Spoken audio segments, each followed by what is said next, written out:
السلام علیکم دوستو، لاک ڈاؤن کی وجہ سے جو انوائرمنٹ میں ایک دو فائدے نظر آ رہے ہیں، جیسے کہ ٹریفک کا اور پولوشن کا کم ہو جانا، وہیں پر دو پرابلم بھی زیادہ سنائی دے رہے ہیں، اور وہ پرابلم باہر کے انوائرمنٹ میں نہیں، ہمارے گھر کے انوائرمنٹ میں سنائی دے رہے ہیں۔ وہ یہ کہ میاں بیوی میں کچھ جھگڑے ہو رہے ہیں، اور بچوں نے جو ہے وہ ماں باپ دونوں کو پریشان کر کے رکھا ہوا ہے۔ تو اس میں پہلی عرض تو یہ کرنی تھی کہ گھر کا لیڈر جو ہے وہ ہسبینڈ ہوتا ہے۔ ہسبینڈ اگر خود اپنے آپ پر کنٹرول نہیں کر پائے اور وہی ایکسپیکٹ کرے کہ اس کے بیوی بچے جو ہے یہ ساری چیزیں سب مینیج کر لیں گے، تو یہ بہت بڑی بھول ہے۔ جب ہم لوگ گھر میں ہوں تو ہمیں چاہیے کہ ہم اپنے گھر کا کچھ کام کریں، اور اپنا بوجھ تو جو ہے کم از کم اپنے وائف پر نہ ڈالیں۔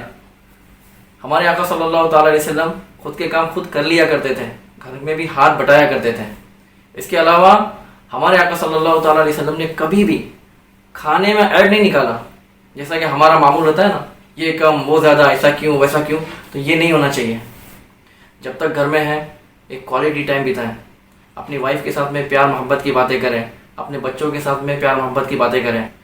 آؤٹ آف کنٹرول ہو کر اگر ان پر چلانے لگے تو یہ آپ نے کوئی بڑا تیر نہیں مارا۔ اپنے باس کے سامنے یا اپنے سپیریئر کے سامنے جو ہے خاموش ہو جانا، یہ صبر نہیں ہے۔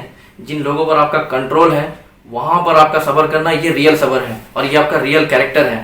جو اپنے گھر میں اچھا وہ ریئل میں اچھا۔ تو کوشش کریں اپنے آپ پر کنٹرول کرنے کی۔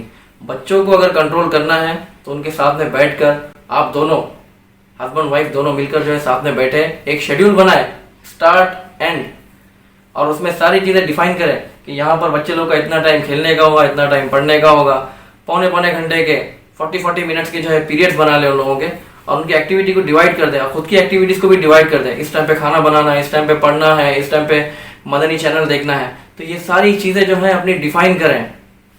قرآن کے لیے ٹائم دیں، ابھی رمضان آنے والا ہے، ساتھ میں مل کر فیملی والے روزے رکھیں، شعبان کا مہینہ چل رہا ہے، تو یہ ساری چیزیں کریں، اپنے آپ کو بیزی رکھیں، اور ایک دوسرے کے ساتھ میں جو ہے گھل مل کر رہیں۔ انشاءاللہ عز و جل یہ ہمارا ساتھ میں گھل مل کر رہنا اور ایک دوسرے کی جو ہے کمیوں پر جو ہے صبر کرنا، یہ انشاءاللہ ہماری آخرت کو بنا سکتا ہے۔ کیونکہ صرف باہر والوں کے ساتھ میں اچھا سلوک کرنا، اس میں تو ریاکاری ہوتی ہے۔ ایک گھر والے جو ہے یہ ہمارے اصل ہیں، اگر ہم ان کے ساتھ میں اچھا برتاؤ کریں گے تو یہ ہمیں کوئی اور باہر سے دیکھنے آنے والا نہیں ہے۔ ہماری عزت اگر ہمارے گھر میں ہے تو واقعی میں ہم عزت کے لائق ہیں، ورنہ باہر تو سارے لوگ کر ہی لیتے ہیں۔ تو کوشش کریں کہ گھر میں اچھا ماحول بنے، اور قرآن کے لیے ہم لوگ ٹائم نکالیں ساتھ میں مل کر، اور جو ہے جو ہم نے سیکھا ہوا اپنی زندگی میں لینگویجز، اور جس سبجیکٹ میں ہم لوگ اچھے تھے وہ ہمارے بچوں کو سکھائیں، کچھ ٹائم ان کے ساتھ اسپینڈ کریں، کھیلیں کودیں۔ تو یہ ساری چیزیں ہمارے گھر میں جو ہے ایک اچھا پیارا ماحول بنا سکتی ہیں۔ انشاءاللہ مل کر کوشش کریں گے۔ شکریہ۔